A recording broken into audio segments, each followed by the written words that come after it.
Guys, welcome back to my channel. तो guys, आज हम लोग क्लास 8th का जो मैथ का बुक है रत्ना सागर, उसका फ्रेंड्स चैप्टर नंबर 21, इसका नाम है डायरेक्ट एंड इन्वर्स प्रोपोर्शन। इसका फ्रेंड्स आज हम एक्सरसाइज 21 ए करने वाले हैं।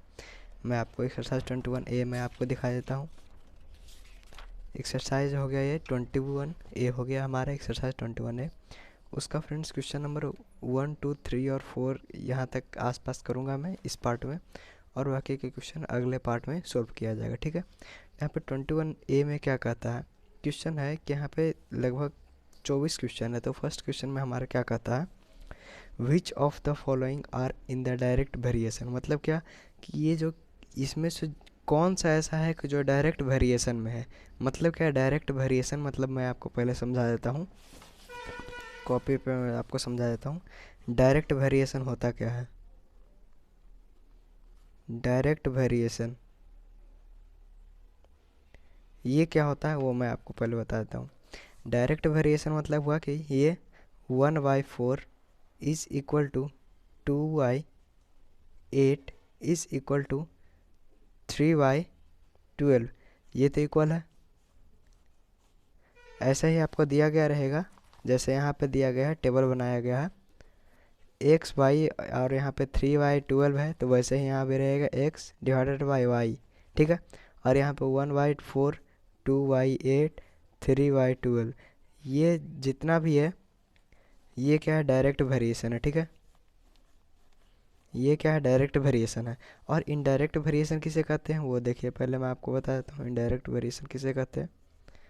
यहाँ पे ये नहीं करना था, मैं एक अलग बना लेता हूँ टेबल, एक्स बाय वाई, यहाँ पे ये ऐसे बन जाएगा 1, 2, 3, और यहाँ पे एक और आ जाएगा। ठीक है, तो यहाँ पे 1/4 तो आ ही जाएगा, 1/4। ठीक है, यहाँ पे x में 1 हो गया और यहाँ पे 4 हो गया। ठीक है, यहाँ पे आप ऐसे भी कर सकते थे, x में हो गया 1 और नीचे हो गया 4। और यदि यहाँ पे 2 है और यदि यहाँ पे 8 ना हो के 7 हो जाता है, और यहाँ पे 3 है, यहाँ पे 12 ना हो के क्या हो जाता है, 9 हो जाता है, और यहाँ पे 4 हो के यहाँ पे 16 ना हो के क्या हो जाता है, 15 हो जाता है। तो ये क्या होगा, इन्वर्स प्रोपोर्शन, इन्वर्स प्रोपोर्शन।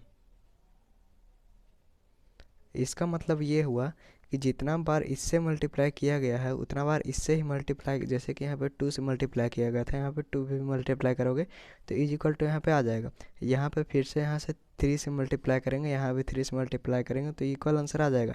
लेकिन यदि यहाँ पे 3 से मल्टीप्लाई करेंगे और यहाँ पे 3 से मल्टीप्लाई करेंगे तो ये इक्वल आंसर नहीं आ रहा है, इसीलिए यहाँ पे क्या हो जाएगा, इन्वर्स प्रोपोर्शन। ठीक है, यहाँ पर आप ऐसे भी देख सकते हो 1/2 होता है और यहाँ पे ×2 क्या होता है, 8 होता है, लेकिन यहाँ पे क्या है, 7 है। यहाँ पे 1/4 होता है क्या, 4, और यहाँ पे 4/4 क्या होता है, 16 होता है, तो यहाँ पे 15 दिया गया। तो ये भी गलत, ये भी गलत, ये भी गलत, और तो यहाँ पे ये तीनों गलत हो गया, इसी के लिए इन्वर्स प्रोपोर्शन हो गया। ठीक है, कोई एक भी अगर जो गलत रहेगा तो वो क्या हो जाएगा, इन्वर्स प्रोपोर्शन। ठीक है, तो आइए अब क्वेश्चन पे देखते हैं क्या कहता है क्वेश्चन। यहाँ पे मतलब क्या है कि कोई एक, जैसे कि यहाँ पे इन्वर्स डायरेक्ट में क्या होता है, एक्स वाई में डायरेक्ट में क्या होता है कि यदि ये 4, ये 2 है तो ये भी 4 है। ठीक है, और यदि ये 6 हो गया ना तो ये भी 12 हो जाएगा, समझे। और यहाँ पे ये 8 हो गया तो यहाँ पे क्या हो जाएगा, ये 16 हो जाएगा। लेकिन इन्वर्स प्रोपोर्शन में क्या होगा, इन्वर्स प्रोपोर्शन में ऐसे होगा, जैसे कि यहाँ पे क्या था, ये बढ़ेगा तो ये भी बढ़ेगा, जितना ये बढ़ेगा उतना भी ये भी बढ़ेगा, जैसे ये बढ़ेगा उतना ही परसेंट ये भी बढ़ेगा, ये भी। लेकिन इन्वर्स में क्या होता है, यहाँ पे 4 है और यहाँ पे 1 है, तो यहाँ पे अगर जो 3 हो जाता है तो मान लो यहाँ पे 2 भी हो सकता है, यहाँ पे यदि 2 है तो यहाँ पे 1 भी हो सकता है। ठीक है, ऐसे भी इन्वर्स प्रोपोर्शन में आ सकता है। ठीक है, ये इन्वर्स प्रोपोर्शन हो सकता है, ये क्या है, इन्वर्स प्रोपोर्शन, इन्वर्स प्रोपोर्शन। ठीक है, इन्वर्स प्रोपोर्शन है, और ये क्या है, डायरेक्ट प्रोपोर्शन। डायरेक्ट प्रोपोर्शन या फिर वेरिएशन सब एक ही बात है। ठीक है, वेरिएशन। ठीक है, अब आइए क्वेश्चन पे देखते हैं क्या कहता है। Money deposited in the bank and interest earned on it. मतलब क्या हुआ कि जितना मनी बैंक में, हमारे जितना ज़्यादा मनी बैंक में रहेगा उतना ही ज़्यादा हमारा इंटरेस्ट भी आएगा, ये आप लोग पहले से ही जानते हो। जैसे देखो, यदि हमारा इंटरेस्ट 5% पे है, तो यदि हमारा बैंक में जो है ये 40,000 है, तो इसका 5% ज़्यादा होगा, 5% इसका ज़्यादा होगा ये। और यदि यहाँ पे 30,000 है तो इसका 5% भी तो कम होगा। जैसे मैं आपको यहाँ पे निकाल के दिखा देता हूँ, इसका 5% कितना होगा, यहाँ पर होना चाहिए 2,000 के आसपास होना चाहिए। मैं आपको करके दिखा देता हूँ। 40,000 मल्टीप्लाइड बाई 5/100, ये कट गया, मतलब 5 चौक 20, 5 4 जा 20 पे 2 0, तो 2,000 आ गया। और यहाँ पे क्या होगा, 1,500 हो गया। तो इसका इंटरेस्ट क्या है, घट गया, और इसका इंटरेस्ट क्या हुआ, बढ़ गया। मतलब क्या कि ये सही है, ये डायरेक्ट वेरिएशन में है, ठीक है। तो फर्स्ट में क्या होगा, डायरेक्ट वेरिएशन। कौन कौन डायरेक्ट वेरिएशन है वो हमें लिखते जाना, ठीक है। फर्स्ट हो गया डायरेक्ट वेरिएशन, और क्या सेकेंड है डायरेक्ट वेरिएशन, क्या, number of articles and their costs. मतलब क्या हुआ कि यदि एक आर्टिकल का 6 रुपया है तो दूसरा आर्टिकल का क्या हो जाएगा, 12 रुपया हो जाएगा। ऐसा तो नहीं कि यदि 2 आर्टिकल लेंगे तो यहाँ पे 6 का 6 ही रह जाएगा या फिर 8 ही रह जाएगा, नहीं। यदि सेम टाइप का आर्टिकल है, सेम आर्टिकल है, तो यहाँ पे क्या होगा, इंटू 2 ये भी होगा, तो इंटू 2 ये भी होगा। तो 1 भी है और 2 भी है। अब 3 में देखते हैं 3 है या नहीं। नंबर ऑफ वर्कर्स जितना ज़्यादा वर्कर रहेगा उतना ज़्यादा टाइम कंप्लीट होगा वर्क करने में। जैसे देखो यहाँ पे यदि एक वर्कर 4 दिन में वर्क कर रहा है तो 2 वर्कर को 8 दिन वर्क करने में लगेगा। ये सही है या फिर गलत, ये आप लोग को कमेंट करना है, ठीक है। वैसे मैं तो यहाँ पे बता ही देता हूँ, आप लोग कमेंट भी कर सकते हो, लेकिन मैं यहाँ पे बता देता हूँ। जैसे देखो एक पर्सन यहाँ पे 4 दिन में वर्क करता है और यहाँ पे 2 पर्सन यहाँ पे 8 दिन में वर्क नहीं करेगा, क्योंकि यदि सेम एफिशिएंसी से करेगा तो ये 2 पर्सन और कम डे में काम करेगा, कम डे में। ये तो ज़्यादा हो रहा है। यदि 2 पर्सन काम करेगा तो कितना डे में वर्क कंप्लीट हो जाएगा, 2 डेज में वर्क कंप्लीट हो जाएगा। और यदि हमारा ये बढ़ जाता है तो ये गलत हो जाएगा, हमारा ये गलत हो जाएगा। तो इससे ही हमारा क्या है कि नंबर ऑफ़ वर्कर्स, मतलब यदि नंबर ऑफ़ वर्कर्स बढ़ेगा तो टाइम भी बढ़ेगा क्या, तो यहाँ पे नहीं बढ़ेगा। तो हमें यहाँ पे नहीं लिखना है, कुछ भी नहीं लिखना है, और कॉमा देना है, और उसके बाद फिर जो भी आएगा हमें उसको लिखना है, ठीक है। फोर्थ में देखो distance travel and time taken. मतलब क्या हुआ कि डिस्टेंस जितना ज़्यादा ट्रेवल होगा उतना ज़्यादा टाइम टेकन होगा, लेकिन यहाँ पे देखो एट कांस्टेंट स्पीड दिया गया। जैसे देखो किसी गाड़ी का स्पीड 60 किलोमीटर पर आवर है, ठीक है। किसी गाड़ी का स्पीड 60 किलोमीटर पर आवर है, उसको 60 किलोमीटर, आसानी होगा इसमें, 60 किलोमीटर को जाने में कितना घंटा लगता है, 1 घंटा लगता है। तो यहाँ पे 120 किलोमीटर जाने में तो हमें 1 घंटा 2 मिनट्स तो नहीं लगेगा, ये गलत हो जाएगा। यहाँ पे क्या लगेगा, 2 घंटा, 2 आवर्स लगेगा। यदि सेम कांस्टेंट स्पीड है तो यहाँ पे जैसे ही डिस्टेंस ट्रेवल बढ़ेगा जैसे ही टाइम टेकन भी बढ़ेगा, ठीक है। तो ये कांस्टेंट स्पीड हो गया, ठीक है। तो यहाँ पे ये फोर्थ में कर देंगे, ठीक है। इसके बाद फिर वैसे ही आप लोगों को 5 6 7 8 9 10 बनाना है, ठीक है। आप लोगों को मैं बता देता हूँ स्पीड ऑफ कार। अब मैं ये सबको थोड़ा सा स्पीड में बताऊँगा ताकि आपको अच्छी तरीके से समझ में आए और अपने आप को समझ भी पाओ आप, ठीक है। Speed of the car and the time taken to cover a given distance. मतलब क्या हुआ कि जितना ज़्यादा स्पीड ऑफ कार रहेगा उतना ज़्यादा मतलब टाइम लगेगा। जैसे देखो स्पीड तो मैं अभी नहीं कर रहा हूँ, लेकिन देखते जाओ, आप लोग समझते जाना। 60 किलोमीटर के स्पीड से यदि गाड़ी चल रहा है और यदि हम इसको 80 किलोमीटर पर आवर के स्पीड से कर देंगे तो क्या हमारा जो टाइम है वो भी बढ़ेगा, नहीं, वो तो घट जाएगा। तो ये क्या हो गया, ये नहीं होगा हमारा। एरिया ऑफ लैंड, मतलब 1 मीटर स्क्वायर का और कितना रुपया है, 2 रुपया, ठीक है। तो यहाँ पे 4 मीटर स्क्वायर का लैंड कितना हो जाएगा, 4 रुपया हो जाएगा। 4 नहीं होगा, यहाँ पे 8 रुपया होगा। तो 8 होगा तो मतलब यहाँ पे 6 भी है, ठीक है। और फिर यहाँ पे 7 में आता है, क्या बोलता है, डिस्टेंस ट्रेवल्ड बाय। मतलब जितना ज़्यादा टैक्सी से डिस्टेंस ट्रेवल होगा उतना ज़्यादा हमें पैसा लगेगा, वो तो हमें सबसे पहले मालूम होता है। तो यहाँ पे 7th भी हो जाएगा, ठीक है। और देखते हैं 8 नंबर होता है या नहीं। जितना ज़्यादा टैप रहेगा कंटेनर को फिल करने के लिए उतना ज़्यादा टाइम लगेगा, ये तो गलत है। यदि एक टैप 4 घंटा में कंप्लीट कर रहा है, कंटेनर को फिल कर रहा है, तो 2 घंटा 8 घंटा में तो नहीं करेगा। दो टैप 8 घंटा में तो नहीं करेगा, दो टैप कितना घंटा में करेगा, 2 ही घंटा में कर लेगा, तो 8 नंबर तो नहीं होगा। Number of students and fee collected by the school, मतलब क्या हुआ कि नंबर ऑफ स्टूडेंट, जितना ज़्यादा स्कूल रहेगा, जितना ज़्यादा स्टूडेंट रहेगा उतना ज़्यादा फ़ी कलेक्ट होगा। हाँ, जितना ज़्यादा स्टूडेंट रहेगा, यदि एक स्टूडेंट का फ़ी है 1,000 तो दो स्टूडेंट का क्या हो जाएगा, 2,000 हो जाएगा। तो यहाँ पे 9th भी हो जाएगा। अब 10th देखते हैं होता है कि नहीं। Sales tax and selling price of the commodity, मतलब क्या हुआ कि जितना भी सेलिंग प्राइस है उसके हिसाब से, और सेल टैक्स, यदि सेल टैक्स बढ़ेगा तो सेलिंग प्राइस भी बढ़ेगा, यदि सेलिंग प्राइस बढ़ेगा तो सेल टैक्स भी घटेगा। ऐसा नहीं है कि ये बढ़ जाएगा ये घट जाएगा। तो यहाँ पे 10th भी हो जाएगा आंसर, ठीक है। 10th सब, ये जितना भी ऑप्शन है ये सब हो जाएगा इसका आंसर, ठीक है। आपको आंसर में ये लिख के आना है, आपको एग्जाम में फुल मार्क्स मिलेंगे, ठीक है। सेकेंड नंबर क्वेश्चन तक ही मैं इस पार्ट में कर पाऊँगा, ठीक है। तो यहाँ पे आपको सेकंड नंबर क्वेश्चन में आपको बताया देता हूँ कैसे बनाना है। In which of the following tables, इसमें से कौन सा टेबल में एक्स और वाई डायरेक्ट प्रोपोर्शनल है, मतलब इसमें से कौन सा ऐसा टेबल है जिसमें एक्स और वाई जो है डायरेक्ट प्रोपोर्शनल है, ठीक है। तो वो तो मैंने आपको यहाँ पे बता दिया था, आप यहाँ पे ऐसे भी कर सकते हो, फिर भी मैं आपको एक बार बता देता हूँ, ठीक है। 3/12 मतलब क्या हुआ कि 1/4 हम इसको सिंप्लीफाई करके लिख सकते हैं, ठीक है।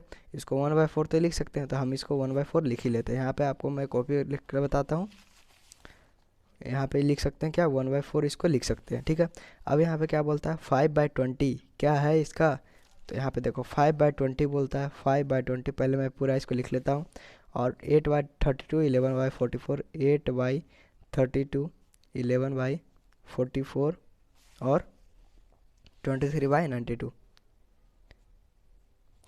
और ये 3/4 और ये 1/4 ये दोनों तो एक ही है। तो यहाँ पे मैं आपको देखिए दिखाता हूँ, इंटू 5 से मल्टीप्लाई करेंगे तो यहाँ भी 5 से मल्टीप्लाई करेंगे, मतलब यहाँ तक तो हमारा सही है। यदि हम यहाँ पर से 8 से मल्टीप्लाई करेंगे तो यहाँ भी हमें 8 से मल्टीप्लाई करेंगे तो ये भी सही है। 8 चौके 32, 8 4 जा 32। और यदि हमें 11 से मल्टीप्लाई करेंगे तो यहाँ भी 11 से मल्टीप्लाई करेंगे तो क्या आ जाएगा 44, सही है यहाँ तक भी। यहाँ पे अगर जो 23 से मल्टीप्लाई करेंगे और यहाँ पे 23 से मल्टीप्लाई करेंगे तो ये भी 92 आएगा। यहाँ पे मैं आपको करके दिखा देता हूँ। 23 इंटू 4 क्या हो जाएगा, 4 3 जा 12, 1 इन हैंड, 4 2 जा 8, 9, 92 हो गया। तो ये भी हमारा हो गया। मतलब क्या हुआ कि जो फर्स्ट ऑप्शन है वो क्या है, डायरेक्ट वेरिएशन में, क्या है डायरेक्ट वेरिएशन में, ठीक है, डायरेक्ट वेरिएशन डीवी। अब क्या है एक्स और वाई, सेकंड नंबर हमें देखना है डायरेक्ट वेरिएशन है या नहीं। सेकंड नंबर में क्या है 3.5 और 10.5 है, ठीक है। 3.5 और 10.5, ठीक है। ये अगर जो डेसिमल को हटाना चाहेंगे तो हम लोग आराम से हटा सकते हैं, क्योंकि ऊपर में मल्टीप्लाई बाय 10 होगा, नीचे में भी मल्टीप्लाइड बाय 10 होगा। ये 10 से 10 कट जाएगा तो क्या हो जाएगा, यहाँ पे 5 से भी कट सकता है 7, और यहाँ पे 5 से कट सकता है 21। मतलब क्या होगा 1/3 हम इसको ऐसे लिख सकते हैं, ठीक है। इसको सबसे फर्स्ट जो टर्म होता है उसके पहले सबसे पूरा सिंप्लीफाई कर लेना होता है, ठीक है। 4/12 और उसके बाद फिर क्या है 8.5 डिवाइडेड बाई 25.5 और यहाँ पे कितना है 11.5 डिवाइडेड बाई 46 है, ठीक है। डिवाइडेड बाई नहीं है, यहाँ पे वाई वेरिएशन में ये दिया गया, ठीक है। तो हमें यहाँ पे क्या देखना है, यहाँ पर से यदि 4 यहाँ पे मल्टीप्लाई होकर 4 आ रहा है तो यहाँ पे भी यदि आपको 4 से मल्टीप्लाई करेंगे तो यहाँ पे 12 आएगा, ठीक है। यहाँ तक तो आपका सही है। और यहाँ पे यदि आप 8.5 से मल्टीप्लाई करोगे और यहाँ पे यदि आप 8.5 से मल्टीप्लाई करोगे तो यहाँ पे करके देख लो, 85 मल्टीप्लाइड बाई 3 कितना हो जाएगा, 5 3 जा 15, 1 इन हैंड, 8 3 जा 21 एंड 24 एंड 25। तो ये भी हो गया, क्या ये भी हो गया, ये भी हो गया, ये भी हो गया, ये सही है। और यहाँ पे ये भी मल्टीप्लाई करना पड़ेगा आपको, ये भी मल्टीप्लाई करना पड़ेगा। 11.5 इंटू 3 करोगे तो ये यदि आ गया तो ये क्या हो जाएगा डी भी हो जाएगा, ठीक है। और यदि ये नहीं आया तो क्या हो गया इन्वर्स प्रोपोर्शन हो जाएगा, ठीक है। देखिए मैं आपको करके दिखाता हूँ। 11.5 मल्टीप्लाइड बाई 3 क्या हो जाएगा, 5 3 जा 15, 1 इन हैंड, 3 1 4 3। यहाँ पे क्या आ गया 34.5 आ गया, तो ये क्या हो जाएगा गलत हो जाएगा। ये इन्वर्स प्रोपोर्शनल है, ये डायरेक्ट वेरिएशन नहीं है, ठीक है। तो सेकंड ऑप्शन नहीं होगा। थर्ड ऑप्शन देखते हैं होता है या नहीं। 5/3 है, ठीक है। 5/3 तो पहले से सिंप्लीफाइड है, तो यहाँ पर से आप गुना करके देखो, 5 3 जा 15 होता है, 3 3 जा 9 होता है। यहाँ तक तो हमारा चेकड है। यहाँ पे 5, यहाँ पे मैं आपको कॉपी पे लिख के बता देता हूँ, आसानी होगी कॉपी पे, ठीक है। यहाँ पे आप क्या लिखोगे 5 3 और यहाँ पे 15 और इधर 9, यहाँ पे 17.5 और यहाँ पे क्या लिखोगे 10.5, फिर यहाँ पे क्या है 27.5, फिर यहाँ पे क्या है 16.5। ठीक है, तो यहाँ पे यदि 3 से मल्टीप्लाई करोगे, यहाँ भी 3 से मल्टीप्लाई करोगे तो क्या हो जाएगा, आंसर आ गया। और यदि यहाँ पे आपको यहाँ पर से कैसे गुना करना पड़ेगा, ये यहाँ पे डिवाइड करना पड़ेगा 175/5। यहाँ पे ये पॉइंट हटा भी दोगे तो कोई दिक्कत नहीं है, ये भी पॉइंट हटा भी दोगे तो क्या क्यों दिक्कत, कोई दिक्कत नहीं है, क्योंकि ऊपर भी 10 होगा नीचे भी 10 होगा, ये भी कट जाएगा। उसी तरीके से यहाँ पे होगा। ठीक है, तो यहाँ से यदि आप s को काटोगे तो 5 3 जा 15, 5 2 जा 5 5 जा 55। ठीक है, 5 5 जा 25, तो यहाँ पे 35 हो गया। आप यहाँ पे 35 से गुना करके देखो, 35 3 मल्टीप्लाई करके देखो, 5 3 जा 15, 1 इन हैंड, 3 3 जा 9 एंड 10। ठीक है, यहाँ पे आप फिर से इसको करो 275/5, यहाँ पे क्या हो जाएगा 5 5 जा 25, 2 5 5 5 जा 25। तो यहाँ पे 55 से यहाँ पे भी मल्टीप्लाई करके देखो, 55 मल्टीप्लाइड बाई 55 मल्टीप्लाइड बाई 3 क्या हो जाएगा, 5 3 जा 15, 1 इन हैंड, 5 3 जा 15 और 16 हो गया, 16 हो गया। तो वो 16.5 ये भी हमारा क्या हो गया, डायरेक्ट वेरिएशन में है, डायरेक्ट वेरिएशन में है। ठीक है, ये भी क्या हो गया, डायरेक्ट वेरिएशन में हो गया। ठीक है, तो यहाँ पे क्या कर लिया हम लोग, क्वेश्चन नंबर 1 और क्वेश्चन नंबर 2 हमने यहाँ पे कंप्लीट कर चुका है। ठीक है, तो यहाँ पे जब क्वेश्चन नंबर 1 और 2 हो गया है तो फ्रेंड्स मैं इस वीडियो को एंड करता हूँ, क्योंकि ये वीडियो काफ़ी ज़्यादा लंबा हो चुका है। तो मैं फ्रेंड्स इस वीडियो को मैं एंड करता हूँ। अगले वीडियो में आपको क्या मैं बताऊँगा, क्वेश्चन नंबर 3 और क्वेश्चन नंबर 4 और क्वेश्चन नंबर 5। ये गारंटीड है कि पार्ट नंबर 2 में क्वेश्चन नंबर 3 और क्वेश्चन नंबर 4 और क्वेश्चन नंबर 5 मैं अगले पार्ट में सॉल्व कर दूँगा। ठीक है, तो फ्रेंड्स यदि आप इस चैनल पर नए हो फ्रेंड्स तो प्लीज़ इस चैनल को सब्सक्राइब कर लेना, और यदि आपको वीडियो का थोड़ा सा भी पार्ट समझ में आया होगा फ्रेंड्स तो आप प्लीज़ लाइक कर देना। Thank you for watching this video.